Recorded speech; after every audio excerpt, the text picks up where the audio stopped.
Frictions et fractures, l'Algérie est l'épreuve de l'unité africaine.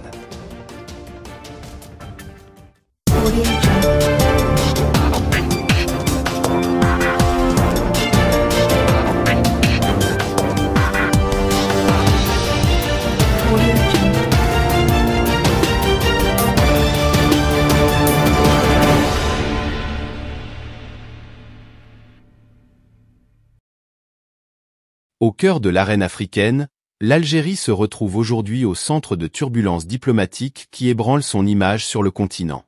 Un vent de fronde souffle depuis Alger jusqu'aux confins de l'Afrique, laissant derrière lui une traînée de déception et d'interrogations quant à la fraternité africaine tant prônée.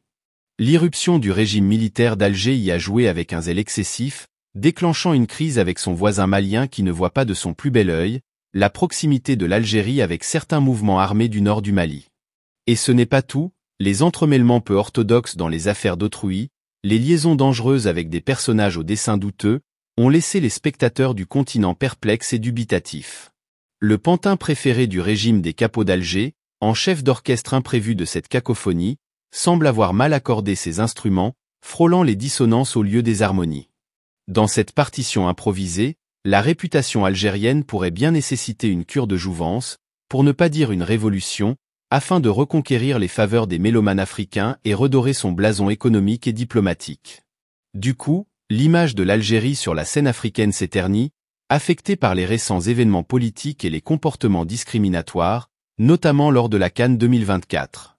Cette situation pose un défi pour l'Algérie, qui doit naviguer entre les répercussions de ses actions et la nécessité de maintenir le restant de ses relations avec le reste de l'Afrique. La toile de fraternité qui unissait autrefois les nations africaines paraît se déchirer, tiraillée en cela par une crise politique aux répercussions inattendues. Le régime des capots d'Alger, par ses décisions qui résonnent avec la fermeté des échos dans le désert du Sahara, semble avoir creusé un fossé avec le Mali, son voisin historiquement lié par plus que de simples frontières terrestres. Cette discorde diplomatique a trouvé un écho particulièrement dissonant lors de la grand-messe du football africain, la Coupe d'Afrique des Nations de 2024 en Côte d'Ivoire. Là, dans les gradins vibrants d'émotion et de passion, un tout autre jeu se jouait. Des comportements que l'on qualifierait de déviance raciale ont terni la fête continentale.